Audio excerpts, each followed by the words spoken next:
Hello, I am Scott Herbst, founder of Six Flex Training and Consulting, and you are listening to or watching The Flex, a show where we have conversations with people who are expressing leadership with the intention that it make available open access for you to express yours. I'm really excited today to have Dr. Rachel Taylor with us, an old friend who, aside from being an old friend, is the co-founder and owner of the Center for Applied Behavior Analysis, CABA, they call themselves, that provides services across diagnosis, across settings, across the lifespan, across the great state of California. And in addition to that, she's also on the Council of Autism, the board of the Council for Autism Service Providers, and the Scientific Council of the Organization for Autism Research. As usual, I'm going to keep the introduction fairly brief so that you can hear more from our guest. Rachel, welcome. Thanks for being here. I'm so happy to be here with you. It's fun to hear your podcast voice. I like it. Is my podcast voice that different from my No, regular? good point. Right when I said it, I was like, no, I guess that is your. I should rephrase that then. You have an excellent natural podcast voice, Scott. I have to work. It's not my tone, but my pace. So I will say right away if I get going too fast, which can happen with me, please just feel free to interrupt and be like, I need you to slow down. I usually joke you wanted me to start with my story, which I don't get too excited about talking about myself. So I usually can go slow, but you hear me saying usually, because to get ready for this, I listened to a few of your episodes and I love what you're doing. I think this is so important for leaders. And I just couldn't help myself but to say, I'd love to tell my story, but could you take a couple minutes and say how you ended up here asking people to tell their story? Or Uh, say no, you so can say you're flipping the script on me and I interviewing am, me? and I'm sorry, but it's really what occurred to me. Like I went to listen to another episode and it built for me, I'll be honest. So hopefully I'm representing some of your listeners, which is like, this is great. And I'm sorry if I missed an episode where you talked more at the beginning about yourself, but I just, I thought it would be helpful. If you don't want to, that's fine. I can talk about myself a little. Ask me a more specific question. All right. What made you want to launch a podcast? Honestly, marketing. Yeah, really. An opportunity to uh well yeah, in a lot of ways. Like it's a way that I find fun Mhm. to actually discuss and present ideas on leadership. Yeah. It's pretty easy because it's a dialogue, Hmm. instead of like me sitting alone in in my at my desk trying to like honestly, how do I present this idea that I've probably presented 100 different times before in a Yeah. new and interesting way in a newsletter, or I do record those for a podcast. It's a great way to meet people. I always ask, I'll ask you later, little peek behind the curtain. But one great thing about leaders is leaders network with leaders. So it's a great way to meet new people. So I ask all my guests, like, hey, who else do you think should be on the podcast? Um, and uh, and I just find it fun. I actually it since I guess podcasting became a thing, it's been a Mhm. dream of mine to have a podcast. In fact, I started one once with a friend of mine. We talked about pop culture and television. Um, we did like maybe 5 episodes, Yeah. and then a couple Oscars episodes. Like, let's get the band together, do an Oscar episode. Um, and but I wanted to do one on interviewing on people on their dreams, and never got around to that one.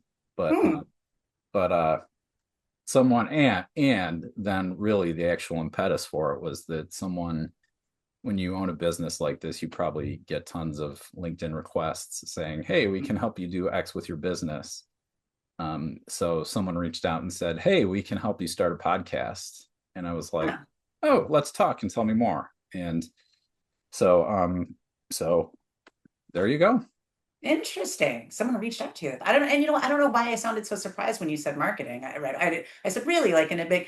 I guess what I anticipated is that I've always looked at you as somebody who was into the well, back in the day, we would have just said OBM, right? You're into the organizational behavior management side of it, or the performance improvement side of it, or the which makes sense that that went into the leadership part. So I guess I anticipated you starting with wanting to spread the message of leadership around the Six Flags topic. And I, but for me, I have to question why I agree to go on these things because I have a massive amount of social anxiety. I get incredibly insecure, and in the end, my answer for doing them is I guess the marketing part of it. But I'm really not good at that, like at all. So you're good at it. So I tried. I shouldn't make fun. We did a little. I think I did. It was take 10 with Dr. Taylor. I think I was less than you. I think I did 4, maybe 5. I was just 10 minutes, which was hard, but it was influential people, and we actually did it during the pandemic, and that I liked because that was like right at the beginning. So it was. I think I had John Austin come on, and I made him laugh at me. Dr. Austin, if any of your listeners are familiar, is a very well-known behavior analyst that's built an amazing career. And I went back to our grad school days, and first met him almost 30 years ago. And that's when he was doing stuff in ergonomics and how to appropriately sit at the chair. And at the time, I was all like cross-legged in my bed all day long, trying to navigate the pandemic. So I had him come on and talk about that. But anyway, it was not my jam, even though I'm happy to talk. Well, thank you. I appreciate you letting me flip the script a little bit. I really wanted to hear that. Because I think it's great what you're doing. And I've had the opportunity to do a couple podcasts in the last 7, 8 years, probably, that I've been getting myself out there more. And just going through the people that you've spoken to, it's nice to see that kind of theme of people who've really done a lot of reflection on how they got to where they're at. And another way that I don't know if I can really contribute to well, but I'll give you my story as fast as I can. You already said CABA. So CABA is a unique agency. As you mentioned, thank you, we offer services across ages. We're pretty well known for our work with adolescents and adults, primarily because there's less ABA companies that do that work. Yeah, I was going to say, which is a little unusual Yeah. in our Yeah, field. and and part of it came from my background. I was really fortunate. When I typical start as a lot of people back in the day, which was being an undergrad, and actually mine was cool. It was a powerful mom with autism that posted a flyer on my college campus saying she was looking for someone to come help her kid. So when I say typical, I mean I started as working one-on-one, supporting a young learner, and having no idea what it was. I had heard of autism, but had never heard of this thing called ABA. And I was just really fortunate. She happened to fight the school district and got a woman who was, I think she was the president of the New York chapter of Association for Behavior Analysis at the time. I'm from California, but I went to college in Vermont. Um, and uh, and so we were like from day one, I was with a lot of leaders. And so then within a year, I was working at the New England Center for Children, which was amazing. I had amazing people there. I was sitting in Murray Sidman's office for any behavior analysts that are on the line. And I was like 12 months into my job. I had Dr. Gina Green over my shoulder. And then within the next year, I was at the Kennedy Krieger Institute. And here's where the adult part starts. My first day, I was, and I apologize, I'm sure very few of your listeners have heard me before, but for those that have, I tell this story a lot. So but it was really cool. I was on the rooftop of the hospital. That's where they had me go, and they had us in full padded gear. And our job was to help them with a man that they were medevacing in on a helicopter who had ripped off one ear and ripped off one eye, and he was in his Oh my 40s. God. Yeah, yep. And I'll never forget standing there on a rooftop in Johns Hopkins Hospital in Baltimore, and I was like 22, like whatever. Looking back, I can't remember. And just being like, where are my cute little kids? Right back in the day, was where's my clipboard? Where's my token board? Like, none of that's gonna help us in this situation. But anyway, so from day one, my experience was across the ages. So when I got back to California, I took that with me. And being where we went to grad school, if your listeners don't know, go Wolfpack. The University of Nevada, Reno, I believe, did the best job in terms of it was run on, and I feel like I'm telling you this, you know it, but I'm obviously telling everyone else. It was a self-capitalized model. So the faculty needed to have a business and on top of teaching. And so us as grad students were fortunate enough to have a couple different positions, not just your traditional stipend position. And the jobs that you had were the real deal. Like if you messed up, then there wasn't going to be enough money for the program to last. So I think from day one, pretty early too, really helped shape, even if you didn't expect to become a leader or an owner, which I'm the last person that expected to do that. And I'll tell that quickly in a second. That was our training. I was the assistant director for the Early Childhood Autism Center. Then I was fortunate enough, Dr. Michelle Wallace was at UNR for a few years before coming back to California. And I was her student, and we started and launched the Nevada Center for Severe Behavior Problems together. So I not only went through being able to transition into an AD role in an established center-based program, but then also had the opportunity to figure out how to launch services and get contracts, watching this professor do this and be by her side. And then my final job was funny enough, someone I wasn't even a student for. I was probably one of the only people that was Linda Hayes's assistant that was not in her lab. And for those who don't know, Dr. Hayes really founded the behavior analysis program at UNR and is a powerhouse of a leader and a woman. And at the time was also the president of ABAI, so ABA International.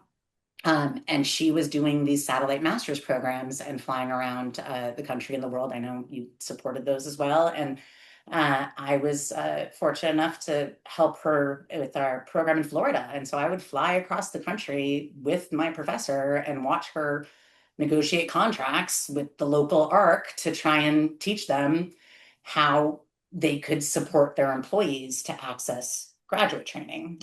So anyway, that was way longer than I thought I would spend on the beginning part, but I think that's important because the only way I ended up owning an agency that goes across ages and services and all of that definitely was influenced by those first 5 years. And I inappropriately joke, I'm trying to stop, so I'm going to do it again though, that I'm a weird agency owner because I was not, and here's, I don't mean this anymore, but hopefully I'll get a few giggles. I was the only person that wasn't in my 20s with a website and a logo, right? I didn't start my company until far, far later in my career. CABA's been around a decade now, but I had already been a department chair for a graduate program. I was the director of research for this little place called CARD, which a few people have heard of. So I held some pretty major high-level executive positions in both academia and research and clinical before being like, all right, I'm going to try this agency owner thing. Most of my students already were had owned agencies or were running them. And it's because I finally married a non-behavior analyst. It took me a couple times to get it right. And he had the business part of it down. And I always knew that even though we had all that training, it wasn't formal business training. So it was the more throw you in and make sure that you're not constantly feeling like you're in the weeds and figure it out, But he knew how to make sure that we balanced the financial part of it, which was important because 3 years into CABA, right when you know if a small business is going to make it, is when COVID hit and we had community living homes. We operate residential homes. So for us, the whole notion of there was no like putting sessions on holds like or anything like that. So we went through a lot in those first 5 years. And here we are. And we have not sold our company. We're a family owned and operated company with no PE investment, which is an odd thing as well. But my brother is even our chief And operating. across the state of California. Yeah, So you've across the whole state, but really, that's actually because of friends and colleagues. We didn't look to expand. It was a doctor that called me, a very well-known, actually a Brian Iwata student as well, that called me and asked us to start in Northern California so she could join. Similarly, Central California was a former colleague of both of ours. And most of the people were my former grad students that are in leadership now, that had worked at other agencies and were looking for the opportunity to expand the scope of their practice across ages and also looking to get away from some of the stressors that they were feeling in companies that didn't have the same, I guess, lens of the science of behavior analysis and Geek Fest. Anyway, I talked way too long through that, but I'm glad that yeah. I did. Well, so let's talk about that. I I'm really interested in what well, I don't even know where to start, but the I know thing because I'm that so you interesting, said right? just a second ago that really I'm interested in knowing more about is that you've obviously got something in terms of people wanting to come work for you, Hmm. right? And something that's um, distinct in really focusing on quality of care, but doing it in a way that it's like people are like, okay, I want in on that. And and that has allowed you to grow. I'm sorry, I'm kind of flopping around for like where I want to start this No. question. That's what I'm thinking about. So I actually here's where what I'm interested in is if you have any insight, and by all means take your time and figure it out if it's not something you've talked through, and like we'll dig into it together. Okay. Um, is what do you think it is that you can say like here was a focus that would have people say, ugh, that's really not working for me. That looks attractive. Yeah. And then maintaining that culture as you've grown to a pretty big regional like or geographical range, right? Yeah. I'm writing down, sorry, I forget that we're not with a bunch of other people. I like it when I do these things when I'm like, someone else answer first because I have to take notes. I'll tell you what I wrote. I wrote starting and maintaining to Yeah. because you're right. Yeah, I mean, I wanted to make sure I didn't forget to not that there's a right or wrong in this, but to emphasize that because okay. All right, I appreciate you saying you'd work through it with me. Let me see. I'll start with the funny story. At least I thought it was funny. And it ties back to what I was saying, which was the beginning was a little easier. In that it was a lot easier. In that I was a professor, so I mentioned a bunch of different jobs, but right before I decided to launch CABA, I had been almost a full time. I was a full time professor, and it was actually my last grad student. Coincidentally, just fell into place at the master's level. Had finished his thesis, and he was one of the first people that my husband and I thought, okay, why don't we talk to him and see if he would be interested in doing this? Because we knew we had no startup money, we had nothing except for whatever we had saved the last couple of years, and I had been through some expensive divorces. So anyway, so we so my husband. So we needed to be very careful. So I went back to being I was a supervisor in the field at 30 years old or whatever I was. I was way older than that. Anyway, sorry.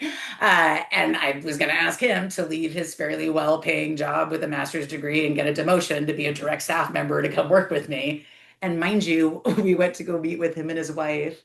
And she's an executive at like Disney or something, like so, like a major, like normal, like job, not ours.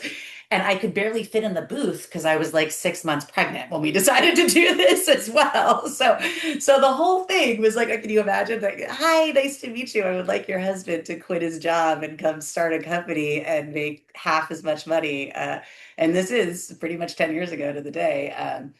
And I tell the story and I take it too long only because it's hilarious. It was in COVID. Actually, Ryan O'Donnell does some work in video documenting things, and him and another pretty well-known behavior analyst, her name's Sarah Troutman. We had been running the CalABA conference together that year. Yeah, running CalABA in 2020 was a lot of fun. But anyway, and they came to our home to do a documentary on providers that were trying to navigate COVID. And in this moment, Amos Anderson is his name. He's our current VP, and he was my last grad student. And we have on camera us talking about when he got promoted to being a VP. So I'll retell the story now, which is his wife was just so excited. Actually, it was years later that he was promoted, but this was like a year into the company. So he probably had finally been a supervisor again. Like I think I stepped out of being a supervisor. We hired a couple more people. We were like a year and a half in, pretty typical startup story. And she came up to me and we were at like an event and she was all emotional. And mind you, she met me when I was pregnant. This was a big moment. And she just said, Rachel, I'm just so happy that he's happy. And this is just unbelievable what you guys have done. And here we are. And this is just amazing. And I said, thank you. We were like at a pool party at our like community pool because we don't have a pool. Like, so we like brought everyone to our like gated pool area to like hang out this summer. And she goes, and you know what? I got to tell you, like the part that he really loves the most. I'm like, oh my God, this is my last grad student, right? Like this is my legacy. I did it, right? She goes, it's working with your husband. Right? And I was like, I told the whole long story because the biggest punchline I can tell you in terms of the people that have really stuck with us, and not everyone can do this, so it's not the best piece of advice, but have, or I would at least say bring in an element of family operated if you can't, that I think building those relationships amongst your C-suite, amongst that executive level, that the staff that are coming in know that you have to go home at the end of the day, whether it's me or it's our VP Amos or it's my husband or it's my brother. So, but that we have to go home and face somebody in our personal lives about whatever decision we made that day that impacted that given employee or that given client, building a culture around them understanding that this is part of our personal lives. I'm trying to use broader language, so it's not, I'm not just saying you have to be married to your person. You don't, Yeah, well, but hold on. letting I them really want see to that part I of want it. to dwell on this Please do. point. I know I talk too much. Sorry. But Go. no, I think there's an awesome takeaway and I want to dig into it a little bit. Um, but what I'm hearing and what you're saying is that it's like integrity and decision making and action um and that's not because not everyone obviously is gonna start a business with their No, partner, and nor should they. spouse, or etc. Yeah. And my intent, part of my intention is that this be useful to that person who is just taking on their first team. Mm, But so I think if you're looking like, well, how can I use this? Because I'm a new manager, yeah. and my partner works in that industry over there and is Yeah. not coming here, right?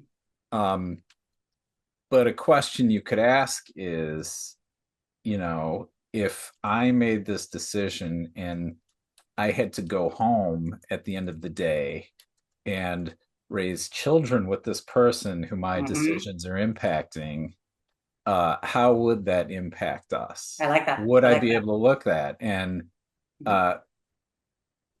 because I find that in the moment there can be lots of pressures, and sometimes doing the thing that doesn't have integrity would be the easiest thing in the world to Easiest, and do. especially if Yeah, you don't have to face someone. I love that that's what you took out yeah, of it, is trying to think of actionable ways for people to potentially contrive this, right? And nor am I also saying that you have to have all of your romantic relationships involve you openly talking about work all the time.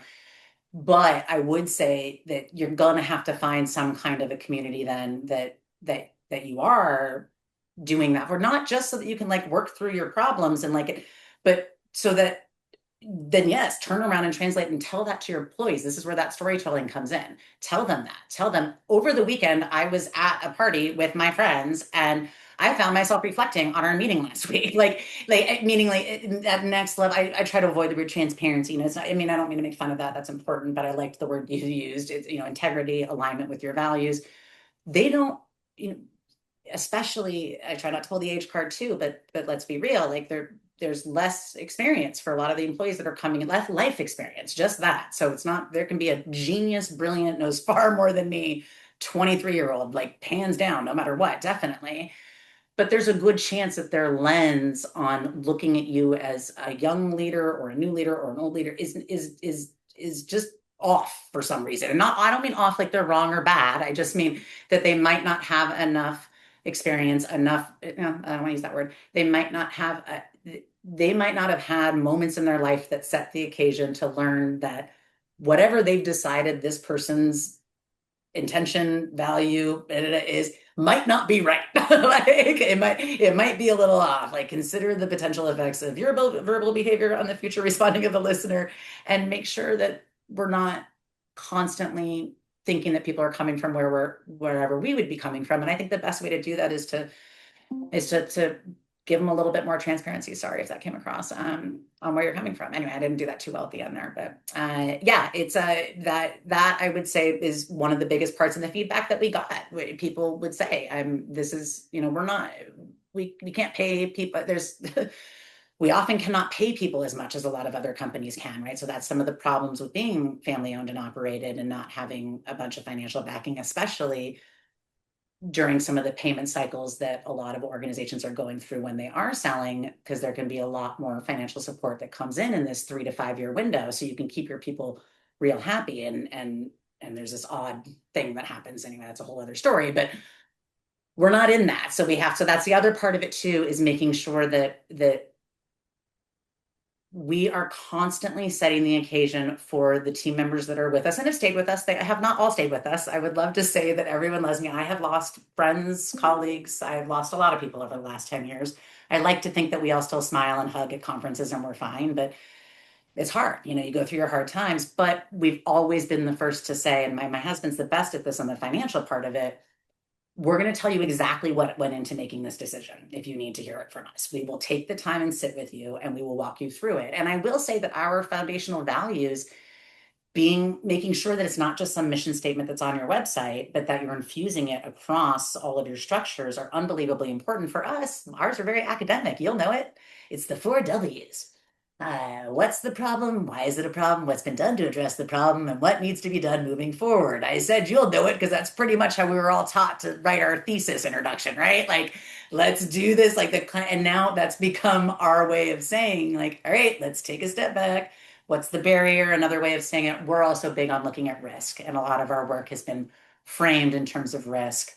And I think that's been unbelievably important and valuable that we have a conceptual foundation that informs both our clinical practice and the way we support our employees. I could go on and on about that, but maybe we'll circle back to that. So anyway, long story short, starting it was easy because I gave a lower billable requirement to everyone. So we made a financial decision knowing that we might not make as much money, but that people, and it's not that they weren't working for us as much then, it's that then we could give them the opportunity to participate in a research lab. So I knew that I was bringing on employees that wanted the opportunity to do that. So that's a quick answer for you, is there's a way to contrive opportunities that they might not access at other organizations, like meeting with famous behavior analysts. I don't run research lab. I used to. Dr. Michelle Wallace is our director of research, which is ironic because I was her first graduate back in UNR for my master's thesis. So I never thought in a billion years she'd be an employee at CABA and leading that. And Dr. Blowers is her assistant director. But people that are interested in that scientist practitioner model and maintaining that's a big one for a lot of our leadership Yeah. discussions. So Hey, I want to I want to underline a couple things you've said, which is I really appreciate that you talked a little bit about what it is to be transparent, because that's a word that just gets kicked around a lot, and everyone says you've got to be transparent, and when people complain, they're like, that's not transparent. But I really appreciate that you said, here's what it is, which is the willingness to really talk through and be clear and honest about the decisions that you're making. So it's not just sharing and communicating decisions out, it's actually communicating the intention and the rationale behind decisions that I think, aside from people appreciating, actually is probably a good developmental move. Because I know one thing that a lot of owners I talk with struggle with is developing people so that they have their eyes on the owner's intention, or the administrators, executives, whatever attention, which is ultimately, like, the people at the top really do have their eye on everything. And developing people to take that perspective is a really powerful way to have your organization win. The other thing I want to really underline for our listeners is that I hear that you've done is create opportunities that are interesting to the people who you're bringing onto your team, and opening pathways for them to fulfill their own interests while fulfilling the interests and concerns of the organization. And I think that's probably a really powerful way to have people bought in and engaged and aligned with what you're up to. you can read my face well. I'm only laughing because I'm like, I know my husband is kind enough to listen to the things I do because I'm the one that does the more forward-facing stuff like this. But I'm like, oh, I'm like laughing that you started with marketing when I'm like, I'm pretty sure my husband's gonna be calling you for because you do the best job translating me ever. So that's good job, Scott. Sorry, that's a side note, but Yes, and I'll give some practical one a follow up on that. Let me be a little less babbly for you. Yeah. We created a high level clinical position. I won't take the time to bore you to talk through the organizational structure changes that we needed to do to survive COVID and adapt. But long story short on that, we actually dismantled pretty much all of our director titles and assistant director titles. We didn't have to fire anybody, but it was a whole process that we went through. And part of it was just because the nature of how the company had to adapt to what was happening just made some of the titles not make sense anymore. And in that process, we came up with a position called an executive advisor. And we have a handful of executive advisors that, and you don't have to be at the doctoral level. One of ours is, but the others are master's level, board certified behavior analysts. They all have at least 10 years of experience. So these are people, or 10 years, you gotta be careful. Oh, I don't like the word experience too, but because again, you could be working in the field for 20 years and be really crappy. So I guess that's why I hesitate to say it's not a time-based requirement. Let me Right. just be clear on that. Anyway, it's when we show our org chart, which we actually show the pyramid inverted. So anytime we show our org chart, we show our top people holding up the direct staff member if you were to go from it. We want to make sure that we show that the top people are at the bottom. And because our job is to make sure that we're all there to support the Hmm. direct staff members that are at the top. And your typical, you can say your two-tier, your three-tier model. So you have your direct staff member, your mid-tier, depending on the funding source, um, is what it is. And then your master's degree person is usually the BCBA, and that's your top tier. So we added on what we call an executive advisor right above that, so a fourth tier. And all of these guys get assigned what we call a boss. Why am I saying it like that? Because, Scott, I learned. These kids don't want us. Just kidding. Sorry, I only could make the joke because I already made the age joke. All right. In all sincerity, behavior operations support specialist. All right. This is your boss, your behavior operations support specialist. This person is here to meet with you on a regular basis to talk about what the minimum requirements are for your job. Minimum requirements, whether you're a direct staff member, you're a supervisor. So of course, by definition, this executive advisor has to have less client facing time. They still have clients, but less client facing time to open up the time for them to be able to meet with the people that are assigned to them. Each Yeah. executive advisor usually has around 3 to 5 people at the BCBA level, at the board certified behavior analyst level. And then similarly, our BCBAs have anywhere from 3 to 7 or 8 at the most, probably direct staff members. Maybe somebody would have 10. I can't imagine. I hope not, if anyone's listening to me. And they have regularly structured boss meetings where they talk about, are you meeting the minimum requirements of your job? And the individual coming to meet with their boss, they need to come in prepared to say if they're at a low, moderate, or high risk for meeting and or hopefully wanting to exceed their minimum job requirements. And then that's the beginning of a dialogue between those two people of what's going on, what are the potential barriers or problems, like what is presenting as a risk, and it takes the blame off the person. Let's start there, right? The minute you shift it to a risk framework, the way we look at things, you're immediately talking about what's happening in their environment. So that can help a lot. It's not, what did you do wrong? Why didn't you show up? It's okay. We know that one of the minimum requirements of your job is making sure that your reports are turned in on time. All right. You just had to self identify to me, probably because you're looking at your own data, that you're going to have to come in and say that you're at a moderate risk for continuing to do this. So it's a good Hmm. conversation. Why am I taking this long based on what you said, though? Who in the No, heck keep wants it to up. be This is great. Oh, is this good? Okay, good. Who in the Yeah. heck wants to be the EA though? I want to tie it back to what you said. Part of the benefit too, and they can all see that they're actually moving down our org chart. But and we joke, we say, "Yay, maybe you'll make a little bit more money. You're definitely going to have a lot more responsibility, and we're going to expect a lot more when you show up at our meetings." But sure, you want to get promoted, great. They have what we call PPF time, project process function. So I got a lot of acronyms running around, right? So you are a boss and you have your billable hour requirement, but you also get your PPF time, and that is a clear delineation from moving above, which I don't want to say, so below, I guess, moving Yeah. And PPF is what again? project Project process process function. function. And They what does get to that just mean? Say what that yeah, means. so they get that is matching with their interests. So that was me finally tying it back to what you had picked up on, which was giving an avenue for people that have wanted to stay with us and develop and grow, that we're going to build something out where they get to also talk about what their interests are and where their direction is and where they want to go. Hmm. So that is built into the hierarchy. I'm doing air quotes for anyone that's listening and not watching because these are terms that I don't like using that much.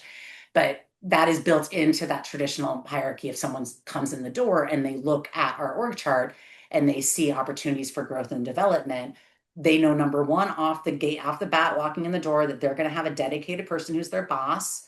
They know number two, that if they want to stay and grow and develop with the organization, they have an opportunity to reach a position where they can have PPF time. Why is it PPF?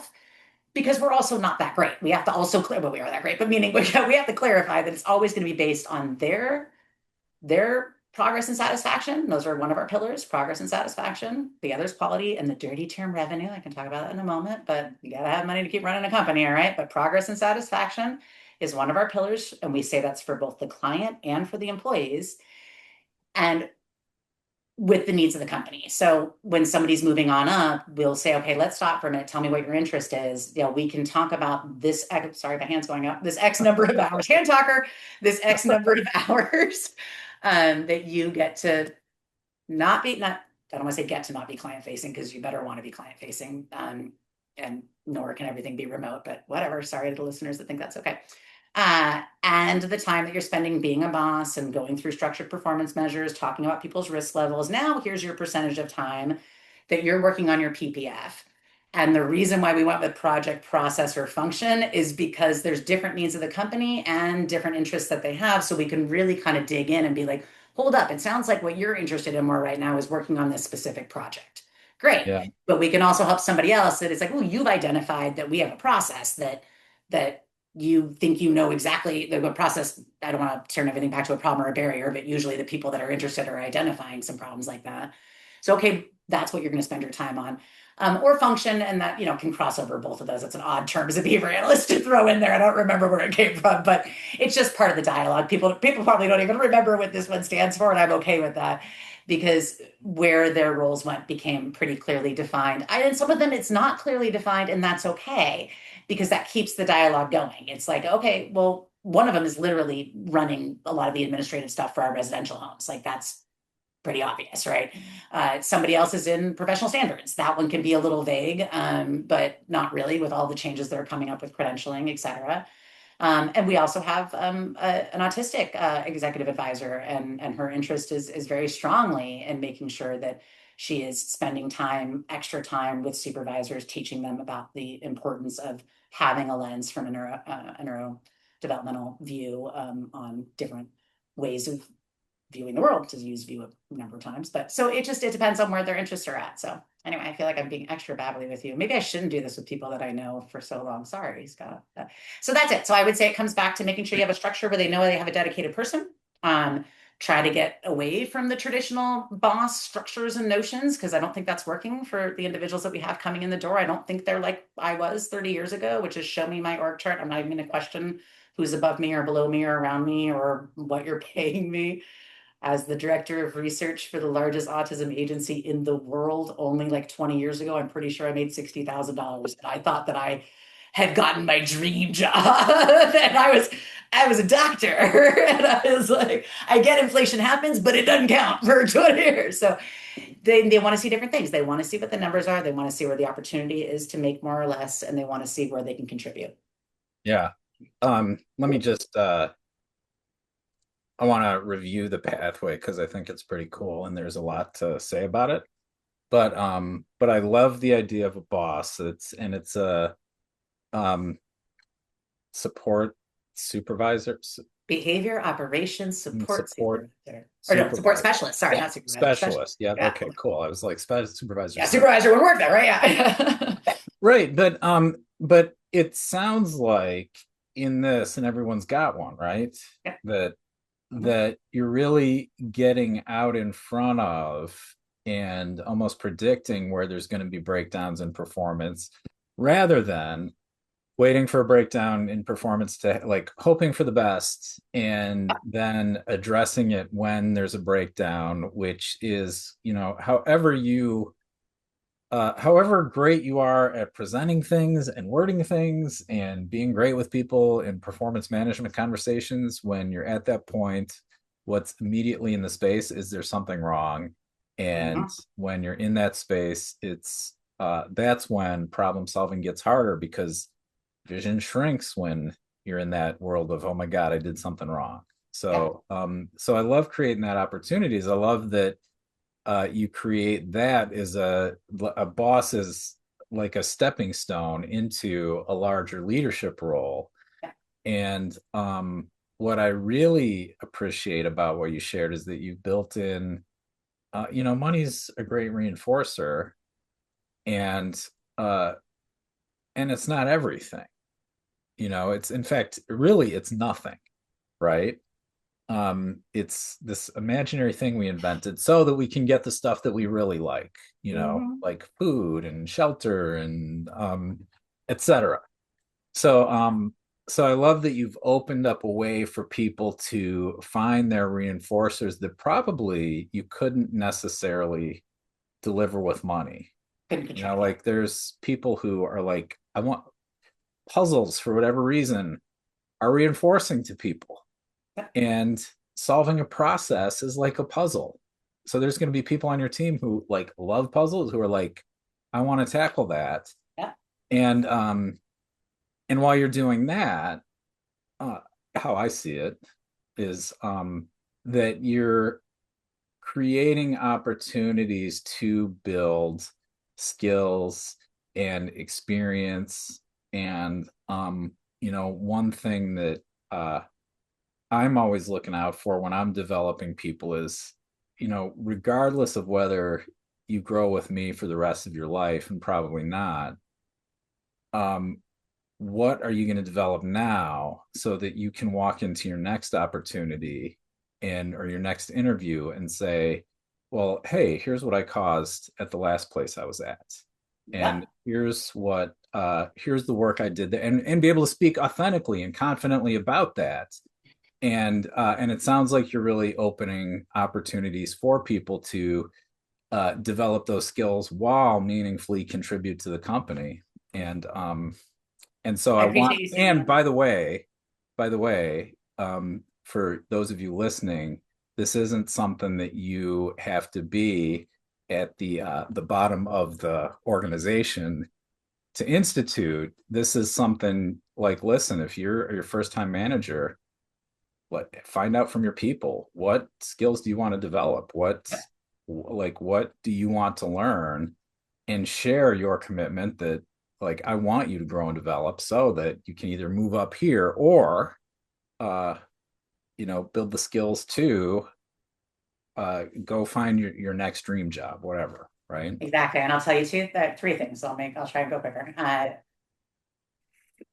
One is, all right. Sorry, I got so excited with everything you just said. You're really good at translating me. And I'm happy because I think you're hitting the parts that they would like. You should interview one of them, not me, probably. But uh, so one thing is in that we have performance. So they have boss meetings. Our meetings are a big thing that would Mm-hmm. take way too long for me to explain. What I'll briefly say is we call them, for us, it's the five FMs, our five foundational meetings.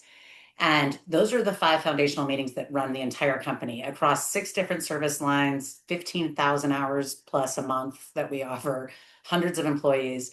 Um, we have five foundational meetings, and everyone knows what those are, even if they're not in several of them, which some of the direct staff are only in one of them, actually, and it's their boss meeting. But they've all Yeah. learned what the five are because we want them to also know that if something comes up in this one to one, I want them to see where that communication is getting through the five FMs, which eventually do go to the executive meeting. That's the fifth one, is the executive team. Mm. So we show them that cycle so they know no matter what. I mean, obviously we're going to deal with a fire when it comes up that can't wait the 2 weeks or the week of the cycle or a month sometime, depending on what meeting it's in. But everything's going to get rotated through on at least a monthly basis. So that's one side note I just want to comment on. Identify what your meetings are and make sure that your meetings are based on, well, make sure that just take a look at your meetings and see whether or not you're doing all of them just based on position. Because sometimes you might need to have some that aren't about the positions meeting, right? It's about so for us, it's easy. It's caseload planning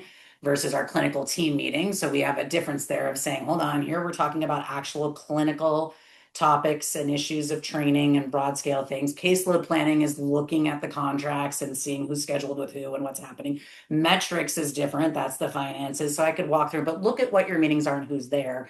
But more so, just make sure that the people that aren't necessarily involved in all of them are aware that those are going on so they can see where what they're expressing might get resolved. That takes the pressure off the more junior manager level person as well, that they're not, just because they're your behavior operations support specialist, they can't fix everything and solve everything, and nor should they.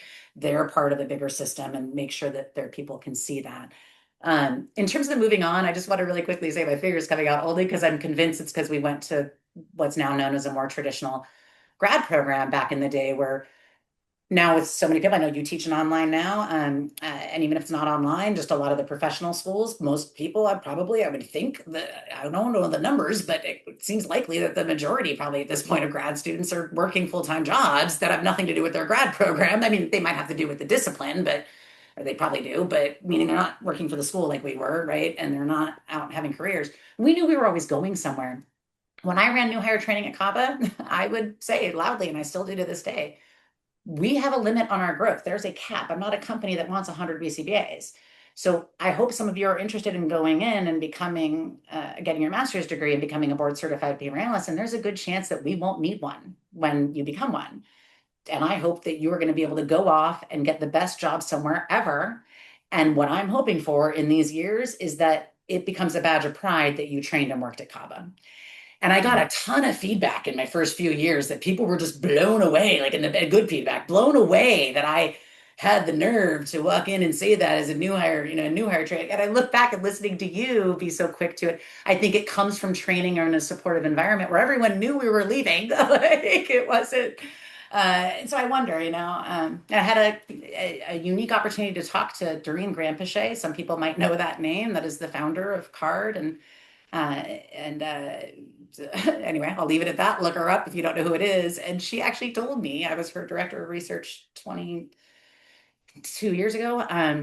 And we spoke a year ago, 2 years ago. We sat down, had lunch together. And her biggest memory was telling me a story when one of her leaders was leaving, and she was all angry and like freaking out and losing her mind. And that I apparently, in my late 20s or whatever, said, no, you should be excited about this. Now they can carry what they learned at Guard onto others. So I'm convinced it's a UNR thing. I don't know where the hell that came from, but so I think that's important to recognize that you got to support, not do the, and they used to call them Cardians too. See, no, there's no Cabians. You can go on, move on, go ahead, have a good life and a good experience, and we wish you the Yeah, I best. love that.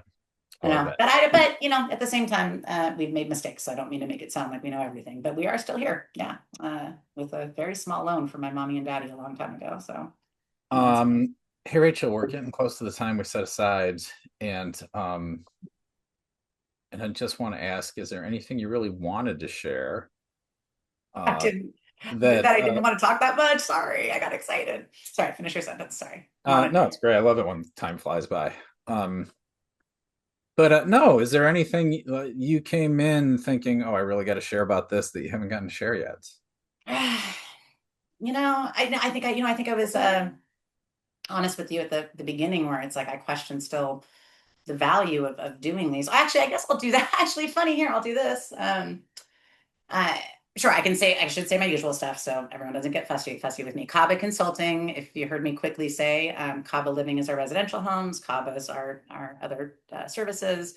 And CABA Consulting is really we launched to be able to go help other organizations possibly put these types of meeting structures in place, the boss assignment structure, what we call the risk-driven approach. So I will prompt the clinical side of that, and recommend people check out our publication in the Behavior Analysis and Practice Journal. It's called Toward Socially Meaningful Case Conceptualization, the Risk-Driven Approach. It's been downloaded close to 8,000 times now, which is, Oh in wow. our little world, a really big deal. It's the clinical version of what I just quickly babbled to you about the fact that we use that same model in our staff performance. So Hmm. if you end up reading the article and downloading it, you'll have to take a step back, but really look at it and think about, okay, how could I apply this risk lens to these boss relationships, as I described with you today? And if you're interested in getting support in that, call me. So I guess I'm supposed to do that. But what I would really do is please just give us feedback. I'm assuming you want it too, Scott. So I will say, like, I've been in a lot of interviews and a lot of podcasts. So I guess the one thing I would like to say is if you did take the time to listen and watch this, like, shoot us a direct message and let us know if this is helpful. I don't, maybe you get a lot of it. I don't. And I'm walking around like I think people think that I am constantly being told that all these invited presentations are going great and that I'm doing great. And I have no idea. And for somebody who has a pretty high social anxiety, that's hard. It's really hard. So I guess that's would be the one thing I would say, hopefully to help other people too that are in my position of being fortunate enough to get asked to share our voices is let us know if it's helpful. And honestly, let me know if it's not. That's it's great. I would be perfectly happy hiding in my backyard and not, which is terrible. I know I'm different than most people that way, but I can help. I can help people hiding in my backyard too. So I want to say thank you to you. You know, is there anything that you've ever wanted to say in one of these that you didn't have a chance to say? Here, I'll flip the script at the end too. Dr. Herbst, what would you like to say that you have not had a chance No, to say? usually I get a chance to work in my ideas when I hear things, and You did I good at always that wonder, today. yeah, I always wonder because I'm always trying to underline what people have shared, and I wonder like how much I'm just like underlining stuff I would already think versus Yeah. actually like, oh, that's an original Yeah, thought. I think you crushed it today on that. You helped me a lot. So sorry, I'm cutting you off, but in all honesty, I'm not being nice. You know me, I'm not nice to be nice. Anyway, so that's good Um, done. so no, thanks for asking. Probably not going to talk about it now. Um, Okay. but If you ever want me back. hey, how do people reach you? Uh, Oh, yeah, that's hard because I am very, and I actually I'll take this moment too to apologize. I guess I've commented on my social anxiety enough now. At least people can chalk up my difficult communication skills. Although I've gotten better recently on this little thing called email. So that is the best way to do it with me. So I'm fine with throwing my email out there. And I think it's on my LinkedIn as well. I will tell you that the direct messaging to me on Facebook, Instagram, LinkedIn is not working for me right now at all. There's too many. So I'm trying to dig through those. So if you really want me, go with email, R Taylor, RTAYLOR at center4aba.com, all spelled out like that. But where just go to can they LinkedIn. down? It's there. It's on Facebook Okay, too. You can find cool. it. Dr. Rachel Um, Taylor. Just Google me. Google me. where Google me. can they download the resource you mentioned? Thank you. The Behavior Analysis and Practice Journal. And this is an actual, and actually I can send you the link for when you put this on YouTube. The other thing to do would be to go to I hope it would be at the CABA website. Our CABA website's really good too. So www.center4aba, CENTERFORABA.com. I hope there's a link to the article there. If not, actually, again, Google, and all you got to do is tailor socially meaningful, risk driven. Those are your key terms. If you do it right now, it'll pop right up, and that's an open access article. Uh, it should pop right up.